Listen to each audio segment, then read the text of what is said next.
Top 20 creepypastas that are inspired by real events. 20. Slender Man. Before this pale, faceless ghoul had his own movie and video game series, he haunted the forums of the internet with his finely pressed suit and unnaturally long limbs. The Slender Man's story is not a narrative one, but a pseudo-historical look at this monster's history with humanity that is tied into several other creepypastas. Typically, the Slender Man preys on children and those who become obsessed with his existence, though no one knows exactly what happens to the bodies since no one has ever escaped from an encounter with him. Suggested stories featuring the Slender Man include the Tall Man and the Marble Hornets videos. In 2013 and 2014, two videos of a massive spider-like creature climbing a tall building somewhere in Russia was uploaded to YouTube. The creature in the video looks a lot like the Slender Man himself. Here are the clips.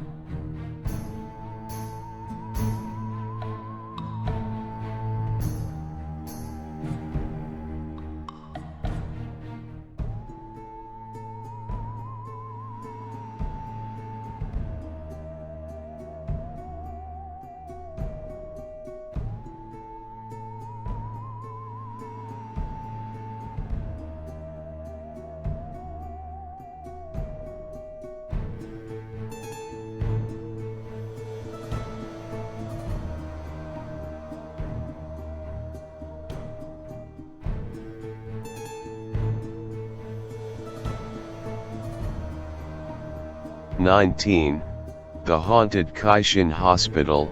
In 2009, a Japanese TV crew goes to a haunted hospital to explore, saying that it is a popular place for teenagers to hang out and ghost hunt, and also a hot place for catching spirits in photos. The reporter interviews a man who claims that he and some friends went into the hospital to test their courage and take photos, but they soon encountered bizarre circumstances and one of them was injured.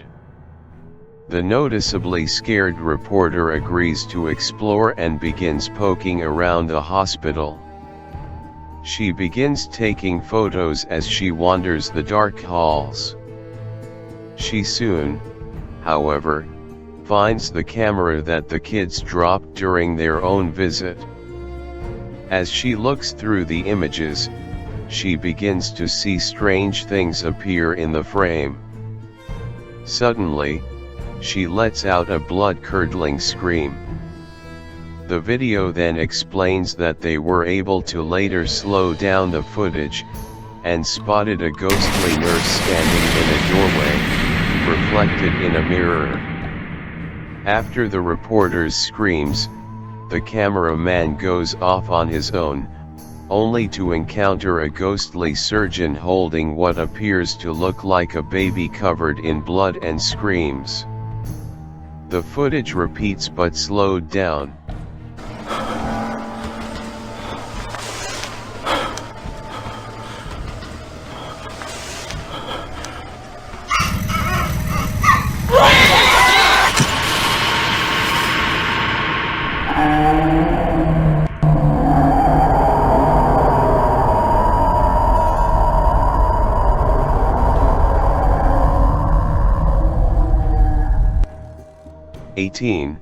Ghost Ambulance of Monterey.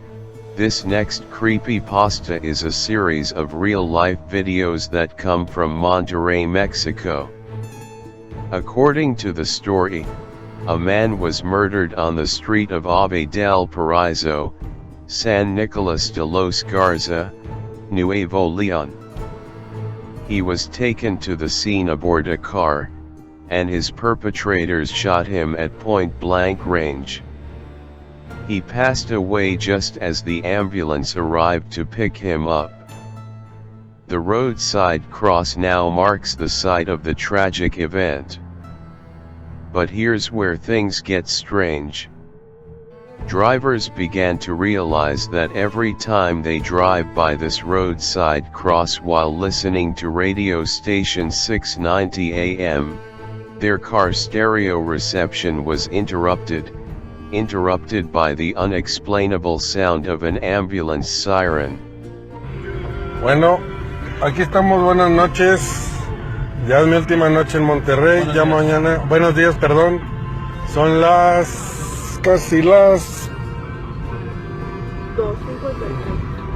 casi las 3 de la mañana. Se dice que cuando llegas para allá, donde está la cruz, más o menos por donde va la camioneta aquella, se distorsiona este pedo y empieza a sonar una ambulancia. No se sabe si es verdad, pero bueno, se dice. Vamos a pasar por ahí pues, a ver qué pedo.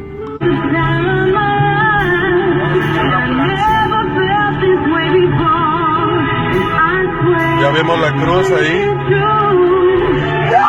No mames, güey. No mames, güey. Ahí está la cruz. No mames, güey, no mames. Ahí está la cruz en la orilla que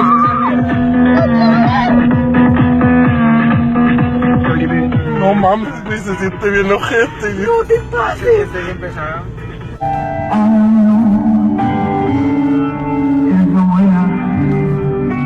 Ahí vamos. Por allá está la cruz. Dale lento, más lento. ¡A la madre! ¿Dónde está la cruz? Dale. Ya está.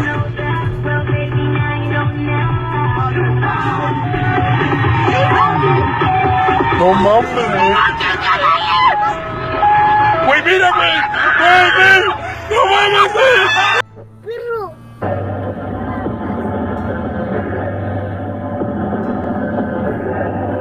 ¿Qué está pasando? Pues dije, ¿qué te platique? Ahí está la ambulancia.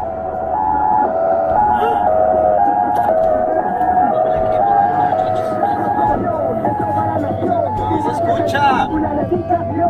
Unida a nuestra gente, un gran estado construyó por un sueño en la mente que siempre se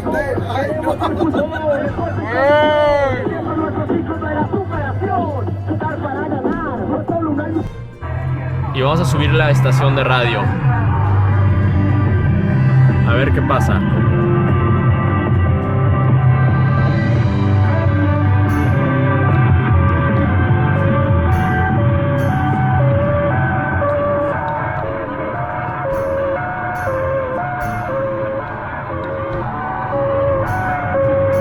Efectivamente.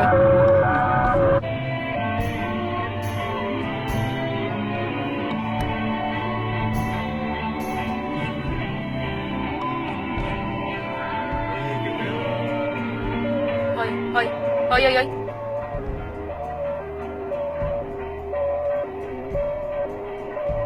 Dios mío. Ay. Ya, dale. Vámonos. ¿Qué se escuchó? ¿Qué escuchaste? Oye, ¿qué te ¿Oye? hicieron por un Más agudo. Dios mío. ¿Se escuchó? 17. The Alice Killings. I'm not totally clear why so many creepypasta tales take place in Japan. Maybe it says something about the world's fascination with Japanese culture, but the Alice Killings is one of the most memorable. Focusing on a supposed series of murders that took place in Japan between 1999 and 2005, the Alice Killings details the oddities found at the scene of each crime, specifically the presence of a playing card as a calling card and the name Alice written in blood. But although the Alice Killings themselves never actually happened, there was a real-life serial killer who followed a similar MO.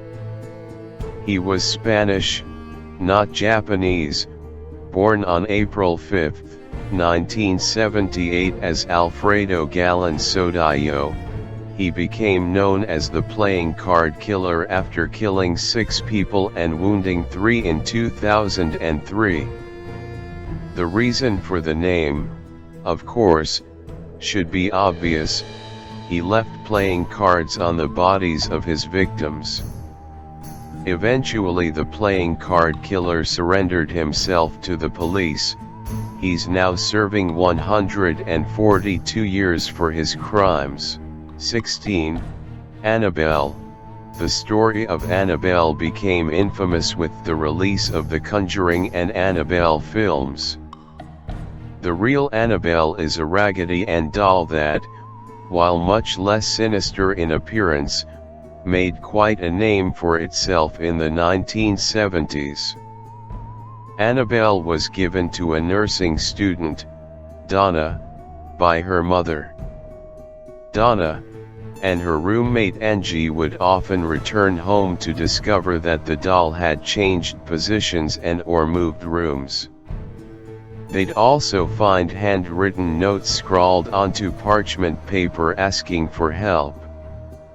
In their book, paranormal investigators Ed and Lorraine Warren indicate that the behavior went on for nearly a year before they became involved and ultimately took Annabelle into their care. In late 2020, rumors began to circulate that Annabelle had escaped the Warrens' occult museum, a panic that was eventually assuaged when the Warrens' son posted a picture of Annabelle safely in her case. 15. Loeb. Loeb is an imagined woman painted by an AI and she's been haunting the internet. The multimedia artist and Loebmancer supercomposite opens in new tab. Accidentally created Loeb when tinkering with an AI art generator. The negative prompt Brando:1 to try to generate the opposite of Marlon Brando generated a logo with the letters Digitoptics, so the artist then tried using these letters as a negative prompt to see if it would generate an image of Brando. It didn't. It created Loeb, a kind of digital demon that people are describing as AI art's first cryptid, a beast often claimed to exist but never proven. So where does this AI monster come from? She's presumably a composite from many images the AI was trained on, but things get weirder. When Loeb is fed back into the AI to create variations, the results get even more macabre, with Loeb surrounded by bloody body parts, severed heads and creepy dolls. Loeb shows that a lot of the magic and horror of AI art at the moment comes from experimentation and accidental discoveries. Creatives are still trying to work out what the tech can do, and the tech itself continues to take leaps forward almost every month. 14. The Slit-Mouthed Woman. Kuchisaki Anna had hoped to keep the affair a secret from her noble samurai husband, but once the discovery was made, the warrior burst into a rage. Knowing of her incredible betrayal, he sliced a permanent grin into her face and shouted, "Who will think you're beautiful now?" as she died from the blood loss. The first reported sightings of this scenario, a damned spirit, able to walk amongst and harm those of us in the mortal world, began in 1979. The public became fearful of a so-called monster woman, who stalked the Nagasaki prefecture in areas close to where children would congregate. Accounts from survivors have witnessed state that the unusual person would approach her victim, and ask them a simple question, Watashi kare? Am I beautiful? Those who answered no were slaughtered on the spot, cut in half immediately by a pair of large scissors. However, as many children did reply yes, she would reveal her scarred face at them before asking, even like this. Answering no results in death, and the deceased often found with a Glasgow smile carved into their own faces. Answering yes means you will be left alone, until you return home, that is, where she will inevitably finish the job she started. Attempting to flee will result in failure, as the slit-mouthed woman can appear from anywhere and confront you again, intent on bringing about your death. The only known method of properly countering her focus is to either answer her question of if she looks pretty, even like this, with so, which will confuse her long enough to return to safety. If you have lollies or sweets on you, scattering them around her will also buy you that time, as she is distracted by grabbing the candy.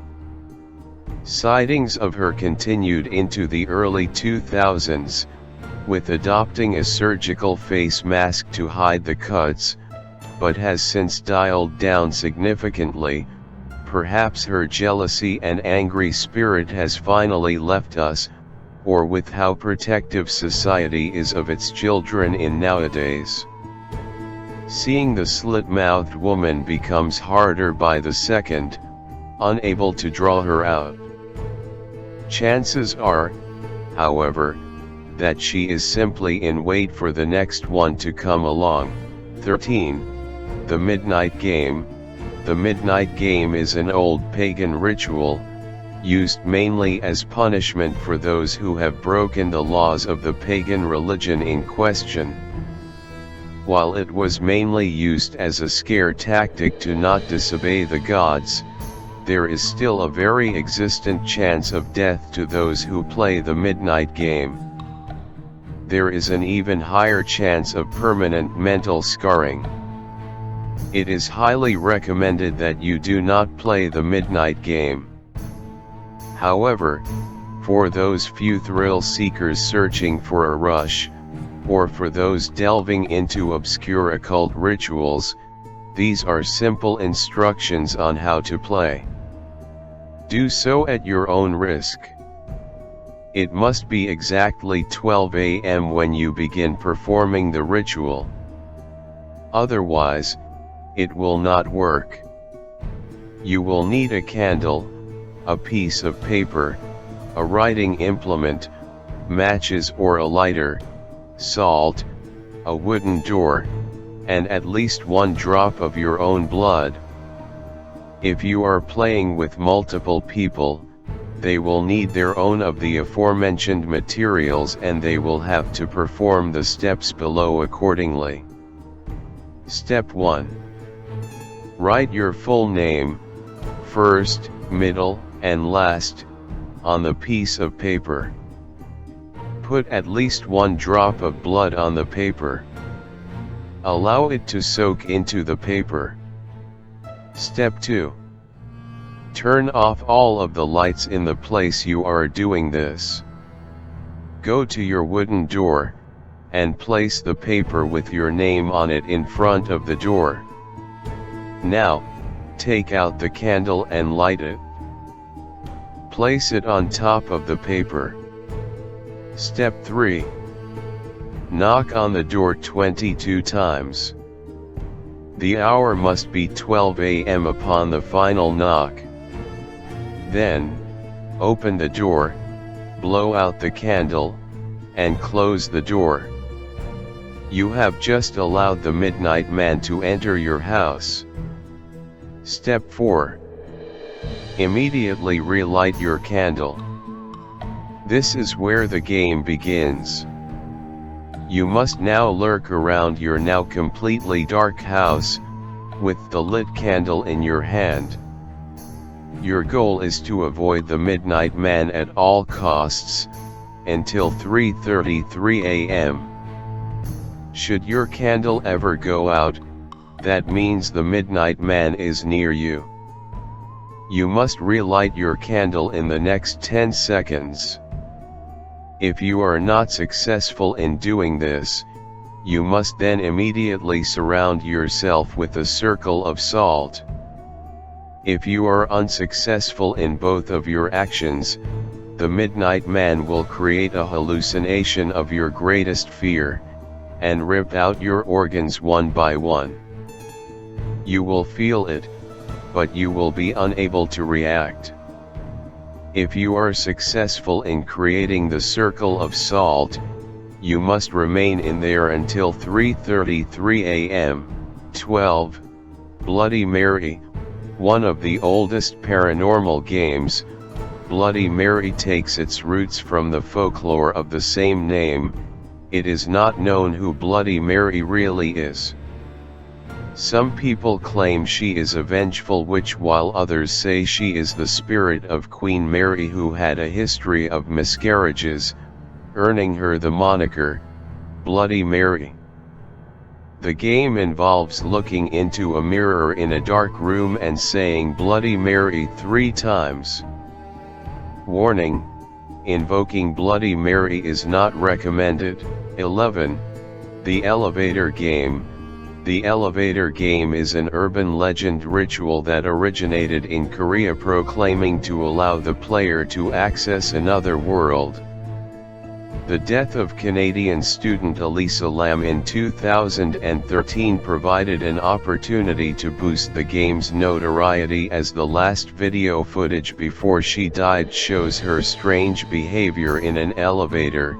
One of the hypotheses to explain this strange behavior was that Elisa was playing the elevator game. 10. Abandoned by Disney. Abandoned by Disney is a creepypasta about a man exploring an abandoned Disney resort, named Mowgli's Palace. The story's climax comes when the man finds a room marked Character Prep 1, which is inhabited by photo-negative mascots that seem to be alive, and flees when he witnesses one rip off its own head. Luckily, the story is fake, but there was once an actual Disney theme park in the Bahamas named Mowgli's Palace, which opened in the late 1990s, but sadly closed down shortly after. Nowadays, the site has been demolished, and houses were built on the property. 9. Mothman. In 1966, stories say that West Virginia was visited by an insectoid flying creature with bright red eyes who resembled both a moth and a man. He was spotted flying around the town of Point Pleasant, along with shining lights and the men in black. Mothman's origins have been claimed as supernatural, alien, or government experiment gone wrong. But Point Pleasant has embraced the monster, erecting a statue, creating a museum, and even dedicating a festival to him. In 2002, a film starring Richard Gere called The Mothman Prophecies was released. 8. The Smiling Man. Indrid Cold, also known as the Smiling Man, is a human-like cryptid, which originates as a modern urban legend on the internet. Many have speculated that Indrid Cold might be related with the infamous Mothman. The personality of Indrid Cold or the Smiling Man differs between sightings. Indrid Cold's experiences with the salesman and John Keel paint him as a non-malevolent alien who means no harm to anyone and even presumably helps them be safe by warning them of future disasters. However, his experience with the 2 boys and the family sighting make him out to be a creepy and possibly paranormal stalker, but nothing much more, not seeming to do any other sort of harm to people. The creepypasta version introduced in the Reddit post introduce him as a very creepy and clearly insane person who behaves very erratically, dancing around randomly and staring at the sky. This version is a full-on stalker, pursuing the author for no apparent reason. Due to the personality contrast between this man and Indrid Cold, and the fact that he does not seem to be alien or ghostly in origin, it's very likely that this man is a separate entity from Indrid Cold, only sharing the titular creepy grin. 7. Come Follow Me and Other Lavender Town Syndrome Tales. There are huge amount of video game related creepypastas, many of which focus on Pokemon. Why are there so many of them? I'm not entirely sure, but I suspect it has something to do with the generation in which both things, Pokemon, and creepypasta came to the fore. Horror fiction likes to hit us right in the childhood a lot. Hi there, for those of us in the millennial generation, Pokemon factored prominently into our youths, and creepypasta kicked up during the beginning of the online nostalgia push that's facilitated things like Throwback Thursday. Tons of stories exist specifically about a fictional phenomenon called Lavender Town Syndrome, but I would argue that Come Follow Me, thought to be the original Lavender Town Syndrome tale, is the most effective. Written in a style that resembles a news report more than anything else, it tells of an investigation surrounding a number of children in Japan who took their own lives after playing the newly released games Pokemon Red and Pokemon Green. According to the story, a strange tone was present in the music that played during the Lavender Town portions of the two games, or at least, the original versions of them released in 1996. The stories asks whether the tone could have had something to do with the deaths of the children. Hence, Lavender Town Syndrome. And it turns out that the story, while not necessarily based on true events, did likely gain its inspiration from something that actually happened. When the episode Denno Senshi Porygon of the Pokemon anime aired in 1997, 685 Japanese children and teens ended up in the hospital after a scene with flashing lights triggered epileptic seizures. Furthermore, a number of fan sites and videos on the web also claim that Come Follow Me may have been inspired by a spike in suicides committed by children in Japan during the 90s.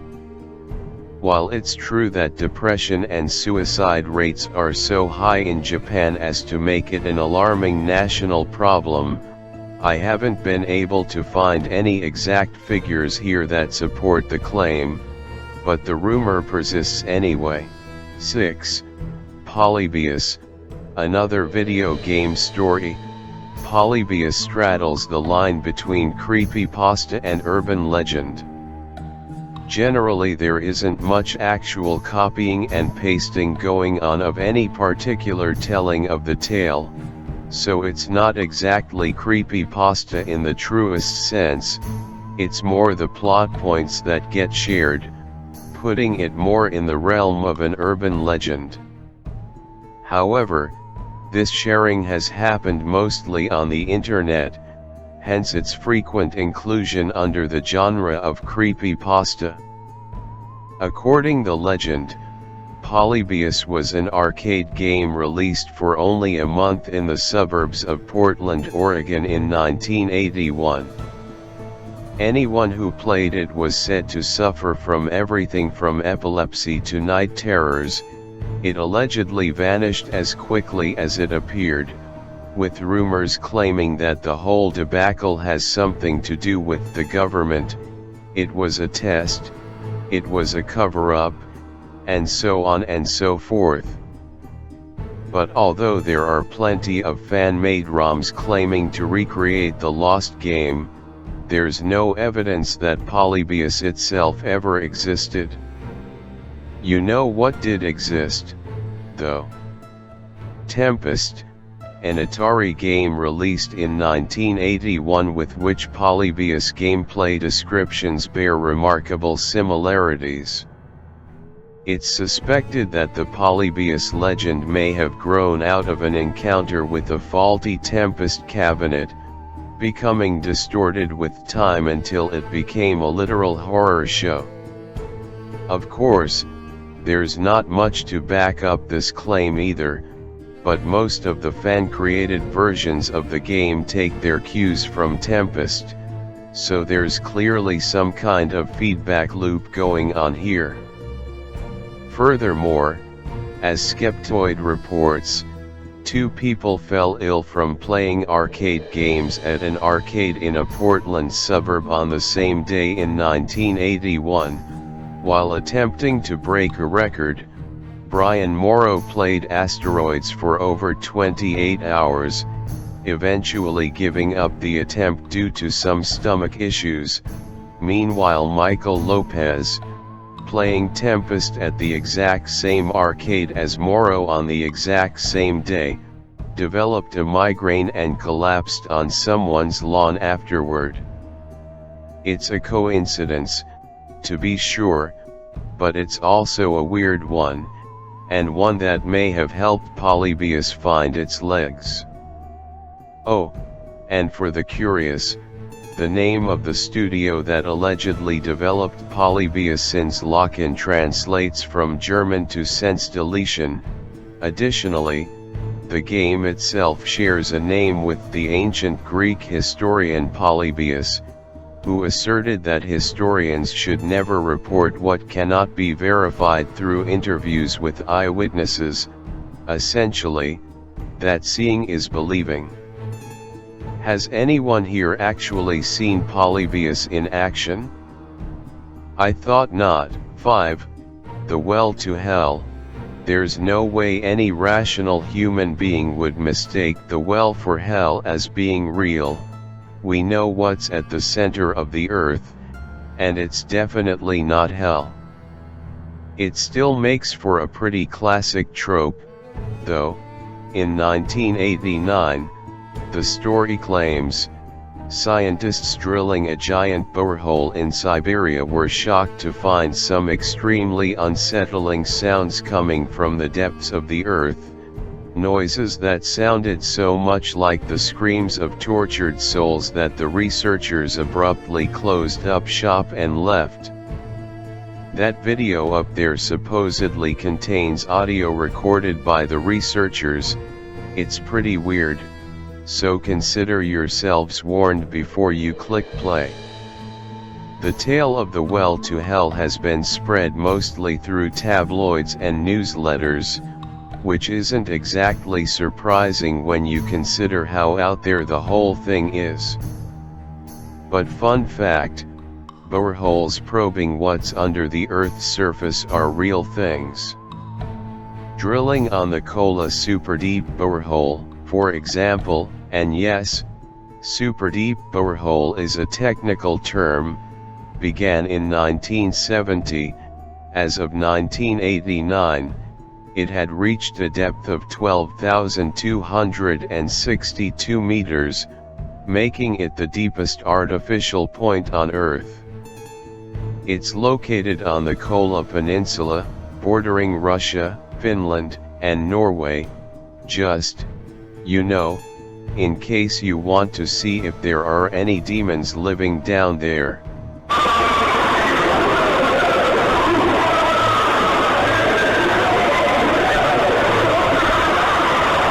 (4) The Russian sleep experiment. This truly gruesome creepypasta holds that the Soviet government conducted experiments on political prisoners in the 1940s designed to test the limits of human endurance. The prisoners were promised their freedom if they volunteered for a sleep deprivation experiment and were exposed to a gas stimulant that kept them awake for 15 days straight. The subjects became addicted to the gas and devolved into madness and barbarism, their bodies ripped apart by the strain of the experience. The exact impetus for this story is unknown, but there are numerous real-world examples of governments experimenting on human subjects. The British military exposed their soldiers to mind-altering drugs like LSD. The Americans tested mustard gas on unwitting soldiers, and Japan's Unit 731 tortured and slayed an estimated 3,000 mostly Chinese and prisoners during World War II. The researchers in Unit 731 were never brought to justice following the war because they received full immunity in exchange for turning over the collected data to the Soviets and Americans after World War II. 3. The expressionless. Numerous creepypastas contain characters with expressionless faces, but the most spine-chilling of them all tells the story of a Jane Doe admitted to Cedars-Sinai Hospital in June 1972. The woman had smooth, pale skin and her face was utterly blank and expressionless, like a mannequin. She had the body of a kitten clenched in her teeth and no one could pry it from her jaws. The staff was terrified of her and many of them left their stations. Several of those that remained to care for her fell victim to her powerful bite.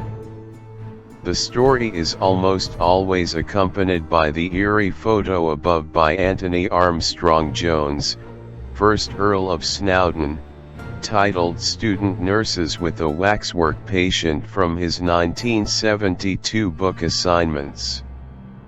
In this case, the story is made up, but the photo is all too real and likely causes the hairs on the back of our necks to stand up because of the uncanny valley nature of the figure, an innate revulsion humans have to near-human figures or robots.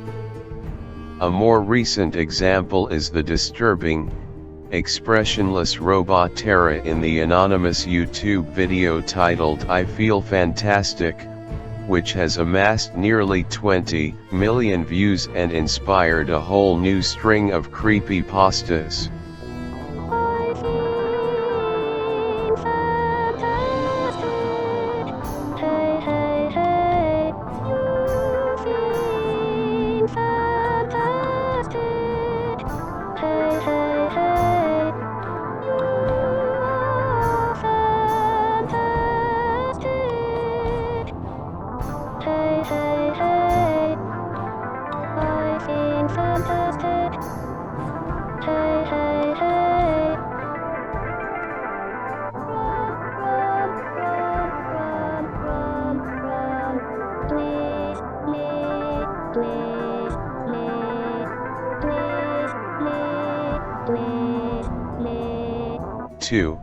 The Axeman of New Orleans. As the story goes, a French photographer and inventor named Edouard Martel took thousands of photos during his 2 decades traversing the United States at the start of the 20th century. Often, Martel would hide his camera and set it up to automatically take photos while he observed from some distance away. This way, he could capture life on the streets, without the artifice of posing his subjects. In this case, Martel captured not life, but the end of life, in the form of the mysterious Axeman of New Orleans, a brutal serial slayer who was never caught. Martel apparently discarded the photo as useless because it was not of good enough quality, but had he taken the time to study it he might have become famous for catching the slayer, rather than remaining unknown his entire life. This creepypasta is different than most in that A. Edouard Alfred Martel was a real person, but a French spelunker and not a photographer. B. The photo that the creepypasta is based on is real and nearly 100 years old, but likely not taken by Martel. And C. The Axeman of New Orleans was a very real slayer who took the lives of 6 people during an 18-month period starting in 1918. Described by police as a foul demon from the hottest hell, the Axeman even sent a letter to the Times-Picayune newspaper saying that he would fly over the city at 12:15 a.m. on March 19, 1919, and would spare anyone playing jazz music. The character was famously depicted in the 3rd season of American Horror Story 1, Robert the Doll. In the early 1900s, the Otto family moves into a new mansion built in Key West. They have a son named Robert Eugene Otto. For Gene's 4th birthday, his grandfather gave him a special present. It was a stiff clown doll, and the boy loved the large doll and named it Robert, after himself, even dressing it in his own clothing and pretending to feed it at dinner time. Soon, however, the boy's relationship with the doll got scary and he began referring to himself as Gene because the doll did not want to share names with him. When Mr. Otto passed, Gene inherited the house and eventually wed. Gene and his wife eventually went insane and passed of unknown causes, leaving Robert alone in the house, where he would terrorize anyone who would happen along. The story of Robert the Doll is particularly disturbing because it was an urban legend and ghost story long before it gained new life on the internet as a creepypasta. It's unknown how much of the legend is based on fact and how much in fantasy, but the doll itself is real and you can visit it at the Fort East Martello Museum in Key West, Florida, where it supposedly continues to terrify people to this day. In this 2021 video, Robert the Doll can be seen moving on camera. Here's the clip. Well, this thing does sound strange. And you know, it's funny because the Aussies pick up so by doing that.